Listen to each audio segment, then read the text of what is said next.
hallelujah. Oh, hallelujah. Hallelujah. Hallelujah. Blessed be the name of the Lord.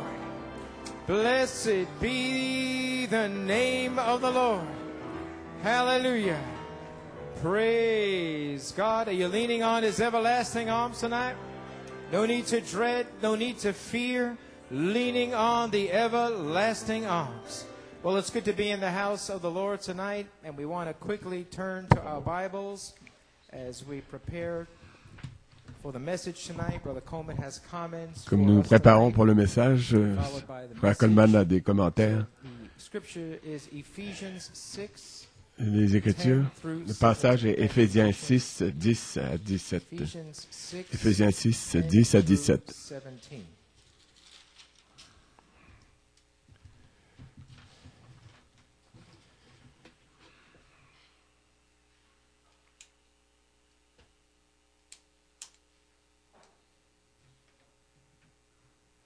Reading with the 10th verse.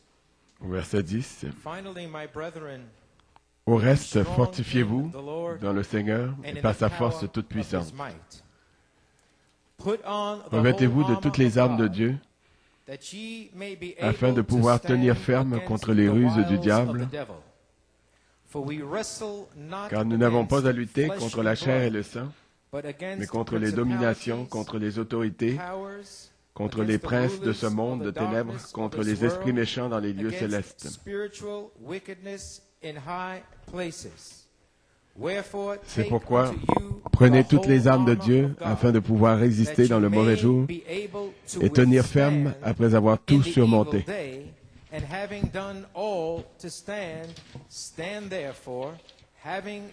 Tenez donc ferme. Ayez à vos reins la vérité pour ceinture, revêtez la cuirasse de la justice, mettez pour chaussure à vos pieds le zèle que donne l'Évangile de paix. Prenez par-dessus tout cela le bouclier de la foi, avec lequel vous pourrez éteindre tous les traits enflammés du malin.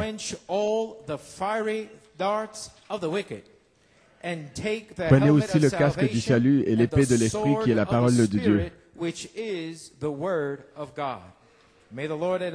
Que le Seigneur ajoute la bénédiction à la lecture de sa parole. Prions, Père, nous avons lu ta parole. Maintenant, puisses-tu bénir les paroles qui viennent de ton serviteur ce soir. Bénis-les pour ta gloire et ton honneur. C'est au nom de Jésus que nous prions et que nous le demandons. Amen et Amen. Frère Norman, comme titre ce soir, prenez toutes les armes de Dieu. Revêtez-vous de toutes les armes de Dieu pour combattre la guerre sainte sur la troisième phase. Revêtez-vous de toutes les armes de Dieu pour pouvoir combattre sur la troisième phase dans la guerre sainte. Un mot concernant le message de dimanche. On a fait jouer Brunilda Torres a envoyé un fax à Frère Coleman après le message « La foi parfaite » pour l'enlèvement parfait qu'on a fait jouer le 6 avril, le dimanche. Elle était rentrée chez elle après le service et elle s'est sentie poussée de lire un autre Éphésiens est ici pour le réveil des 7 tonnerres de l'épouse, 22 décembre 1991. Et elle-même, après avoir lu ça, elle a eu un réveil qui a duré 3 jours. Elle a eu un réveil elle-même. Puis elle m'a envoyé un fax jeudi, donc à Frère Coleman, et a partagé des extraits de mon message. Un autre Éphésien est ici pour le réveil des 7 tonnerres de l'épouse. C'est alors que le Saint-Esprit a commencé à me parler. Relis ce message ou lis ce message au message de pluriel de Josué. C'est pour ça que vous avez entendu Sœur Brunelda pousser des cris dimanche quand le message a été annoncé. Elle avait déjà un réveil avec ce message. Sœur Brunelda, Frère Coleman dit « Dieu te bénisse, merci d'avoir partagé ça avec lui. »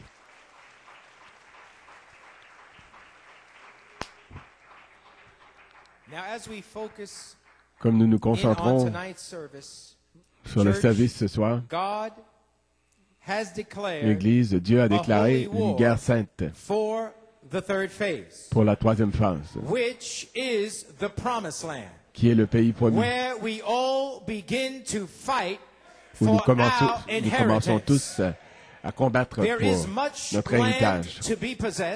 Il y a encore beaucoup de pays à posséder, mais l'ennemi, les Philistins vont avancer, vont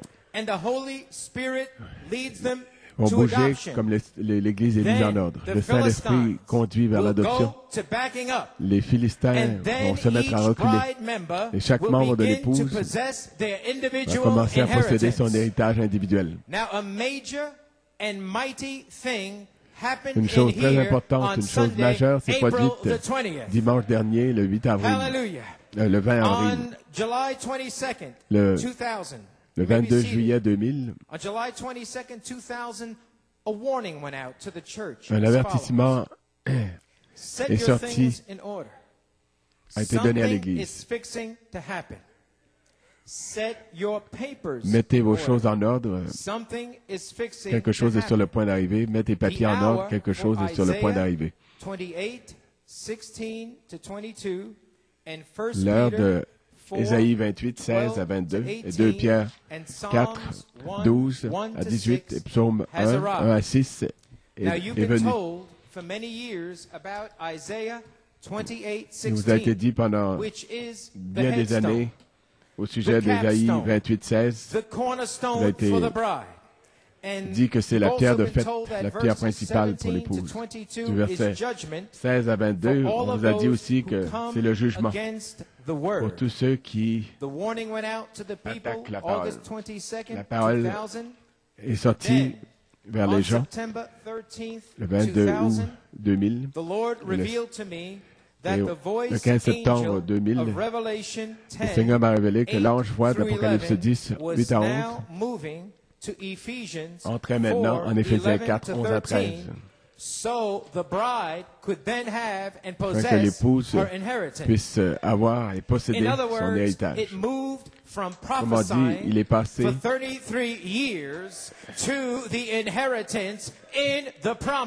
de prophétiser à la terre promise, l'héritage. En 2000,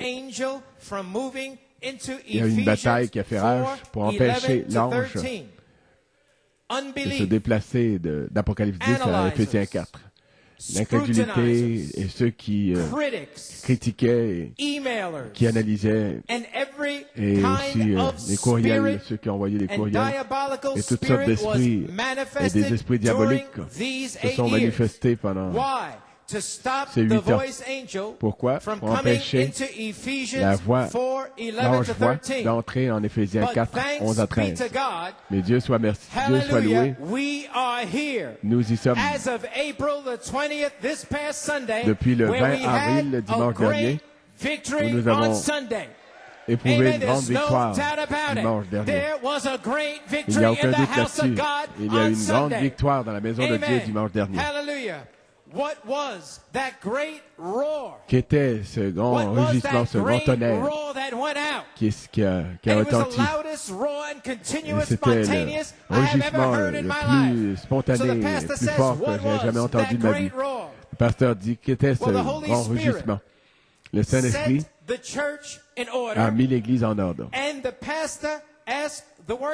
le pasteur a demandé aux adorateurs de lui prêter main forte. Hallelujah. Hallelujah. Glory to God. Amen. Amen. Amen. Blessed be the name of the Lord. Amen. Hallelujah. And God's elected bride, et l'épouse élue de Dieu, who has been groaning qui a soupiré and travailing et qui a gémi, qui a été dans les douleurs pendant 8 ans et qui attendait que la dynamique descende, qui attendait d'être scellé et que les cas difficiles soient guéris. Et toute cette incrédulité empêchait Dieu. Nous pouvons seulement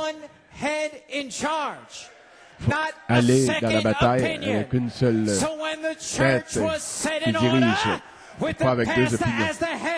Donc, comme l'Église a été mise en ordre, avec le pasteur qui en est la tête, et comme il a demandé aux adorateurs, qui viendra avec l'ordre de Dieu, un puissant tonnerre a retenti. Hallelujah! Hallelujah! Blessed be the holy name of God. Béni soit le saint nom de Dieu. Hallelujah! A mighty roar went out. Un puissant rugissement a retenti. L'Église a été mise en ordre. Une seule tête. Pas de deuxième avis. Un puissant rugissement est sorti, ce qui veut dire que finalement, l'épouse est libre. Elle est libre en Pennsylvanie et à New York. L'épouse a été libérée. Libérée de quoi? Libérée du siège qui l'oppressait,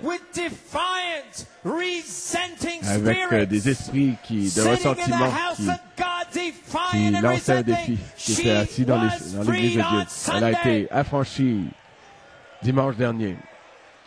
Hallelujah!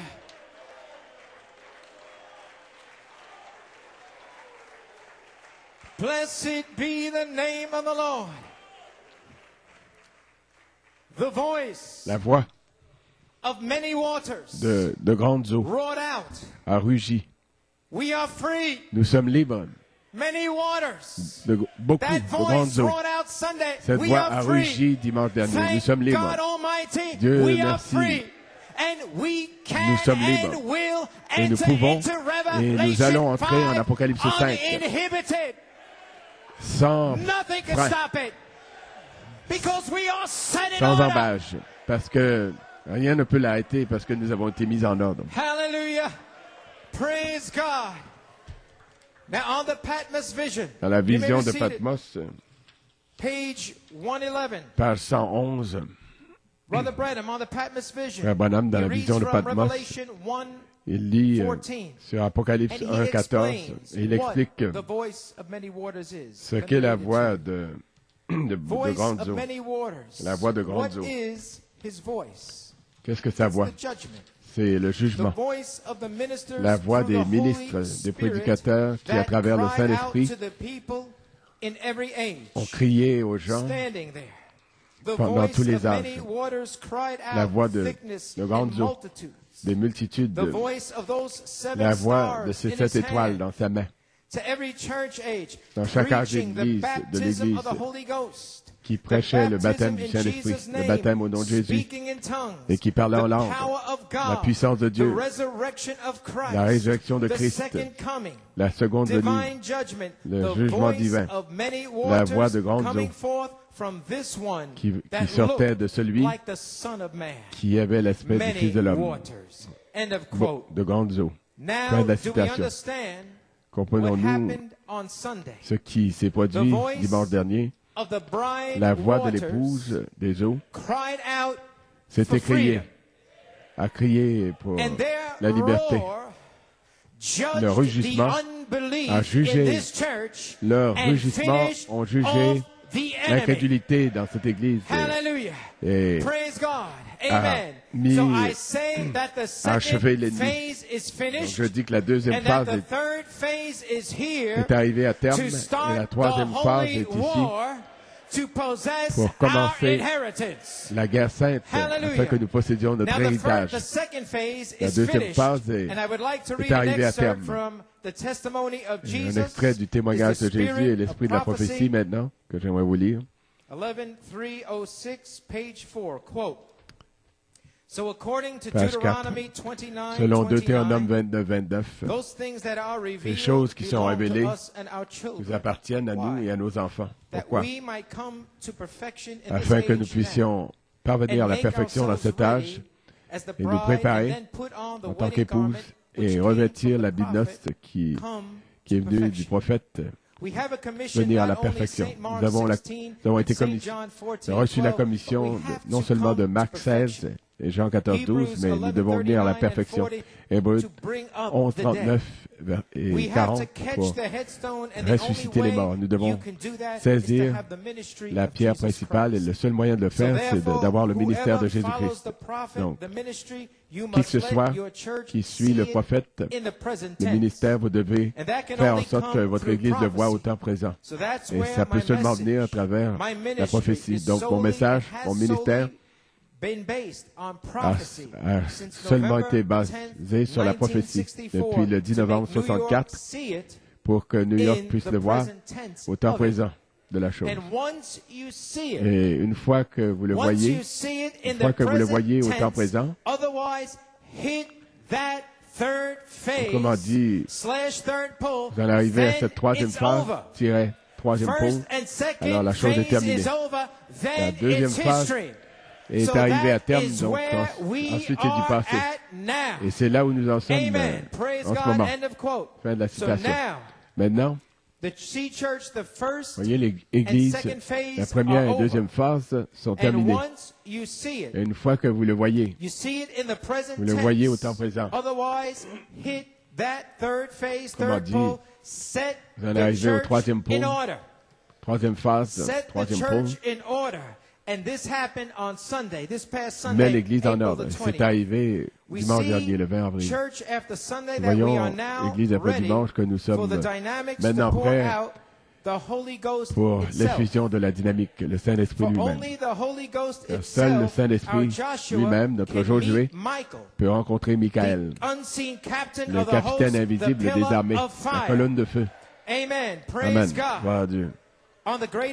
Dans la plus grande bataille jamais livrée, Jeffersonville, Indiana, 11 mars 62, Frère Branham parle du système solaire qui est mis en ordre.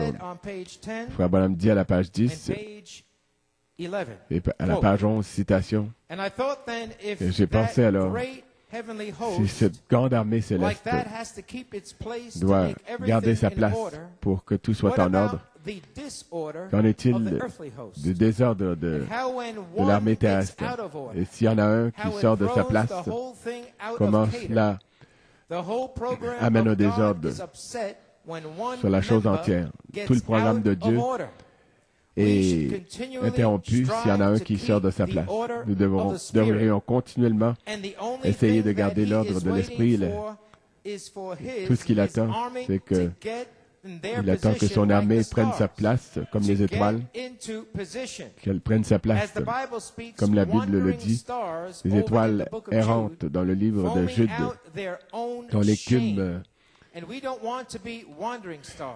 Et nous ne voulons pas être des étoiles errantes. Je me demande si ceci est juste, si cela est correct, si ceci va arriver, et comment cela pourrait se passer. Ne vous interrogez pas là-dessus. Restez comme les étoiles du ciel, comme un vrai soldat à son poste de devoir. Tenez-vous là, croyant. Une question de vie ou de mort. Ne vous interrogez pas, ne vous demandez pas. Tenez-vous dans la foi.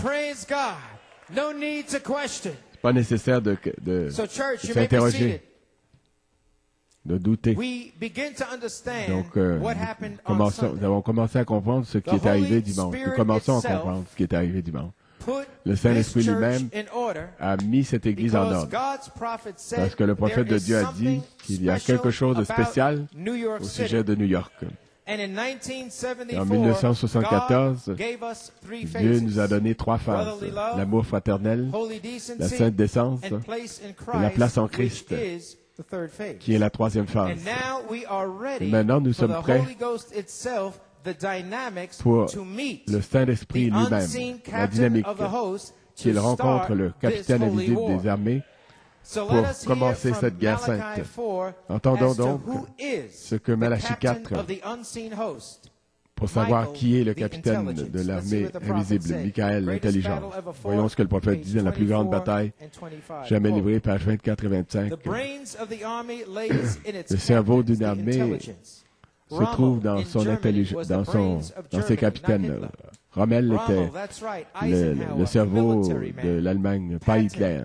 Patton, tous ces hommes, au fond, cela dépend comment ils donnaient les ordres. Et si vous suivez votre capitaine, si c'est la bonne sorte de général, si c'est la bonne sorte, s'il est un général, si c'est un général 4 étoiles, s'il a été mis à l'épreuve, s'il a fait ses preuves, suivez-le. Même si ça vous semble faux, rendez-vous là, au front, et faites ce qu'il vous dit. Nous avons un général 5 étoiles, JESUS, qui place 5 étoiles sur nous. La foi, il n'a jamais perdu la bataille.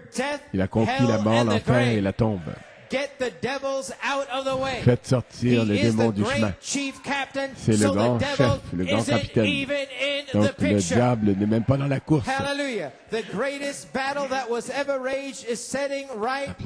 plus grande bataille jamais livrée est maintenant en cours, actuellement. Je le vois révéler des choses et dévoiler des choses, disant que ce sera comme ceci, ce sera comme cela. Et voilà. Regardez ici. Qui est ce grand capitaine? Je ne regarde pas en arrière pour voir si c'est docteur tel et tel. Je vois ce que le capitaine a dit. Il est le capitaine de notre salut. Qu'est-ce que le salut? La délivrance. Il est le capitaine de la délivrance, de notre délivrance. Il ne peut pas rester lié avec, alors que ce capitaine conduit le grand. L'heure de l'assaut est proche. Les soldats avec les armures qui brillent. La foi et le doute sont rangés en bataille dans ce tabernacle ce matin. Le doute d'un côté et la foi de l'autre. Soldats, tenez-vous à votre poste de devoir. Notre capitaine, l'étoile du matin, conduit. Il ne fait jamais marche arrière. Il ne connaît pas le mot faire marche arrière. Le mot retraite se retient. Ne fait jamais marche arrière. La plus grande bataille jamais livrée est en cours en ce moment même. Entre la vie et la mort. Entre la maladie et l'enfer et la santé.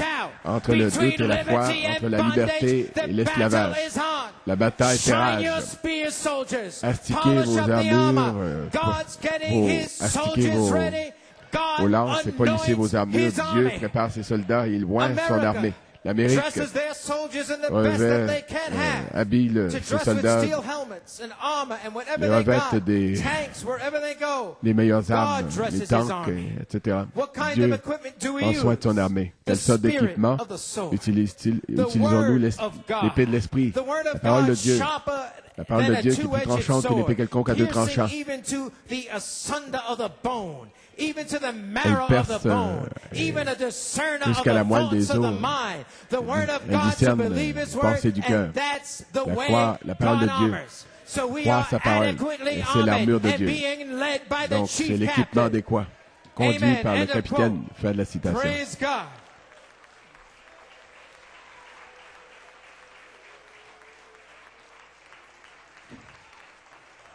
Hallelujah. Donc, Église, nous comprenons que pendant 8 ans, en particulier, la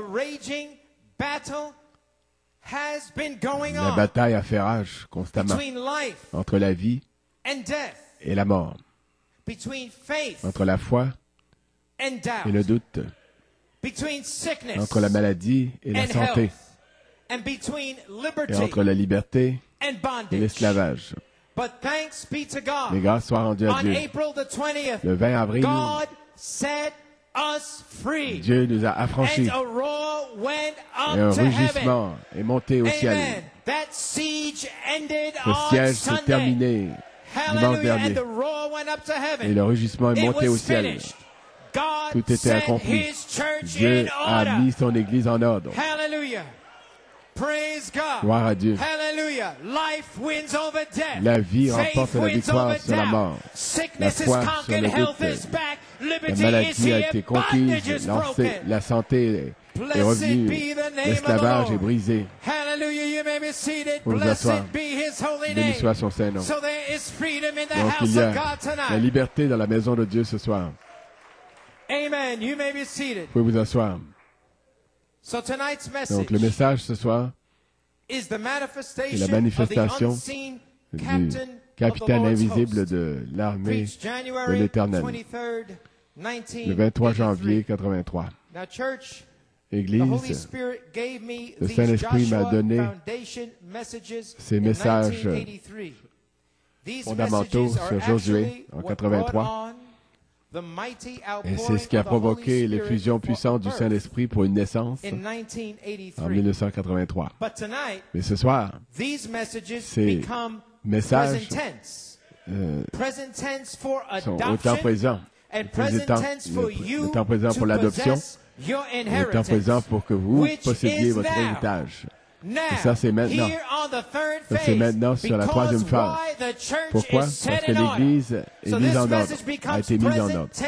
Donc, ça devient, ces messages deviennent une réalité au temps présent pour pouvoir posséder votre héritage, votre adoption. Sur la troisième phase. En voici des extraits du message de ce soir pour vous aider. Comme quoi, ce message est pour maintenant, pour toutes vos promesses dans le pays promis. Page 16 et 17. Josué 5 ici. Dans notre leçon ce matin, c'est une belle image de Éphésiens 4. Parce que Éphésiens est comparable à Josué. Et quelle heure c'est ici aujourd'hui? Le temps de l'adoption. Josué, le grand guerrier, le capitaine des armées de l'Éternel, sous la forme du Saint-Esprit, est entré. Josué était un grand guerrier. Puis le chef invisible est entré sous la forme du Saint-Esprit et s'est placé lui-même dans la saison, dans son corps. Saisissez ce que je dis là. Je veux vous communiquer ceci, vous transmettre ceci. Le Saint-Esprit, Josué, Sauveur, est exact, du corps de Jésus-Christ. Le Saint-Esprit, Josué, entre en position. Luther dans le pays, justification, la justification. Puis le Saint-Esprit avance un peu plus loin. Wesley avance un peu plus loin, les pentecôtistes. Et c'était toujours le Saint-Esprit, mais aujourd'hui, en 1983, le même Saint-Esprit de Luther et de Wesley et de la Pentecôte doit se placer lui-même aujourd'hui. Je ne parle pas de la mécanique. Je parle du Saint-Esprit, la dynamique. Il parle du Saint-Esprit lui-même. Le Saint-Esprit, la dynamique. Je parle de la manifestation. Voici la parole, la mécanique. Mais le Saint-Esprit, Luther et luthériens, ils ont eu une manifestation de la justification. Wesley, il y a eu une manifestation de la sanctification. Les pentecôtistes, une manifestation de la nouvelle naissance et des dons de l'Esprit. Puis le prophète est venu pour ramener la parole. Maintenant, qu'attendons-nous? Une manifestation.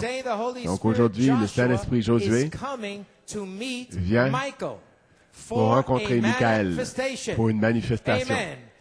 Donc aujourd'hui, 23 janvier, la dynamique pourrait-elle commencer, inaugurer cette saison? Et je dis ce soir, est-ce que la clé pourrait être tournée aujourd'hui? Est-ce que c'est ce que vous êtes en train de faire, Frère Coleman?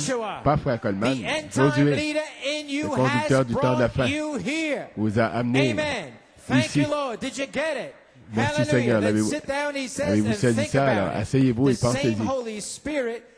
Le même Saint-Esprit doit se placer dans la saison de l'adoption, tant que la dynamique pour rencontrer Michael, la colonne de feu. Savez-vous ce que je suis en train de dire? La dynamique rencontre Josué, le Saint-Esprit lui-même. Pages 18 et 19. Oh, voilà, mes amis, le comprenez-vous? Quand vous êtes nés et que vous prenez la position de votre naissance, une fois que nous serons adoptés et placés en position, nous serons prêts à battre les Philistins. Nous serons prêts pour la guerre. Donc Josué 5 place la semence mûre du Saint-Esprit en vous pour rencontrer le capitaine des armées du Seigneur. Il le fait, le Saint-Esprit en lui, qui ajoute toutes ses vertus. Et il choisit un certain jour, disons aujourd'hui. Il choisit ce jour-ci pour rencontrer le capitaine. Est-ce que nous sommes venus jusqu'ici? Est-ce là la saison, le temps? Je restaurerai, dit l'Éternel. Donc Josué représente Jésus, le Sauveur, le Saint-Esprit, le conducteur. Deuxièmement, le capitaine de l'armée de l'Éternel, l'ange, la colonne de feu. Et il est ici pour placer en position une épouse. Où ça? Dans la promesse. Dans les promesses. Je vais bientôt terminer sur la bande, il dit. Maintenant, nous sommes prêts à passer à la guerre. C'est une opération militaire. Et nous devons nous préparer. Nous devons avoir une préparation militaire. Pendant 20 ans, nous avons eu une préparation militaire à New York. Pourquoi nous sommes sur le point de déclarer une guerre sainte? Josué commande à ses officiers. Autrement dit, vous ne serez pas pris à dépourvu. Vous allez être prêts pour cette guerre sainte. Josué donne ses ordres à ses officiers. Et eux-mêmes donnent leurs ordres au peuple, aux gens. Et tout le monde doit être dans l'ordre de l'Église. Et les ordres ont été donnés dimanche. Ils ont été placés, mis à notre place. Tout le monde. Que le Saint-Esprit descende et vous scelle par la circoncision de votre cœur. Deuxièmement, que le capitaine de l'armée de l'Éternel vienne parmi nous en saison et à l'heure, à partir de ce jour, la colonne de feu, la charité, pour produire la manifestation, la même puissance, la même vie, les mêmes signes, les mêmes prodiges, afin que nous puissions commencer la guerre sainte de l'occupation du pays. Il y a une guerre sainte d'occupation du pays, de ce qui vous appartient de façon légitime. Dans le pays, il y a des puissances, des pouvoirs de démons.